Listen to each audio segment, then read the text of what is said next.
please tell me your journey with Justice for My Sister. I mean, you were a PA, a part of the PA credentialing program. They nominated you to be a part of the CBS Leadership Pipeline. Right. So, I mean, how did you first hear about it, and how did you get here? I started out as an actor in the industry. There was a year where I said, you know what, I really want to be an actor. I want to do the film industry in general because I knew I always wanted to create my own content. And after acting a little bit, I was very fortunate to already have a community kind of cultivated where as soon as I wanted to produce, they held me by the hand and said, let's go. So I got a lot of experience through there, and then they introduced me to Justice for My Sister. And this was after like 1 or 2 gigs of just being a PA and trying to just get my feet wet in production, you know?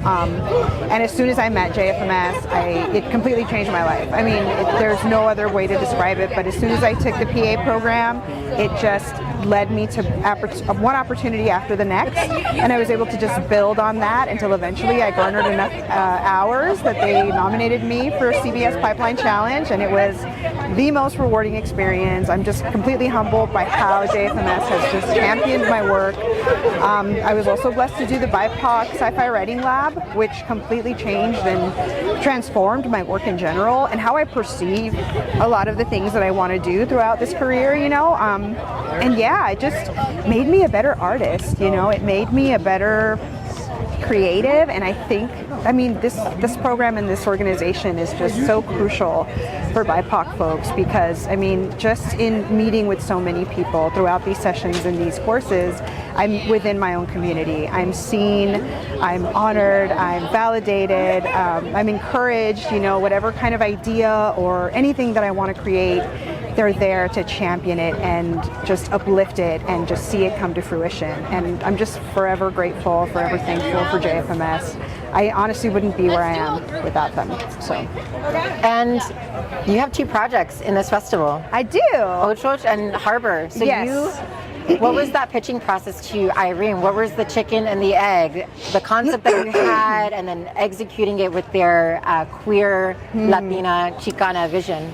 Yeah, I was honestly, I didn't know much about Irene at the beginning. I just knew that there was this beautiful song, this amazing artist, and my task was to make something that would represent that song. I mean, it's so lovely. It's about the celebration of love, of union. It's something that for me really allowed me to interrogate my interpretation of love, and it just opened up this other world. And I thought, what would be the most kind of euphoric celebration of a union between 2 people who are just completely in love and there for each other? And I was like, a day at the beach. And it's called Harbor, right? So she sings, you harbor me. And it's like a refuge, a safe place, a sanctuary of sorts. And so I thought, we need the ocean, we need that cleansing effect, we need something. So I thought a beautiful day at the beach. And so I went with that. I wanted like an 8mm kind of lo-fi looking kind of thing, and so it was just a fun day at the beach, you know, and they were getting closer and closer throughout the day, and until eventually they go for a beautiful splash in the sand, and that to me was just like the perfect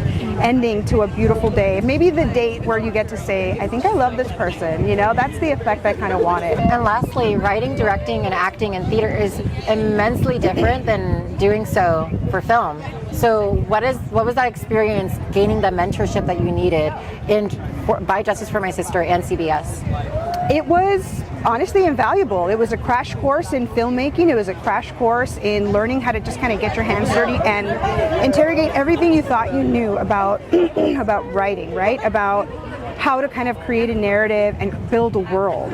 And so it was nice. It was nice to shatter that perception that I thought I had, because JFMS was like, this is how you take everything that theater and, you know, teatro gave you and how you transform it and put it into this. And I feel like if it weren't for them, I wouldn't have known how to do that in such a, like, I don't want to say seamless, right? Because that's like a lot of work, but it was great to feel confident to kind of go into that line and be like, oh, I can still apply the passion, I can still apply the storytelling, I can still apply the imagination behind it, you know? So that gave me confidence, and that gave me the tools to kind of keep going. And so that's why for me it's just invaluable. Everything I've gained from JFMS has really just made me the artist I am. So.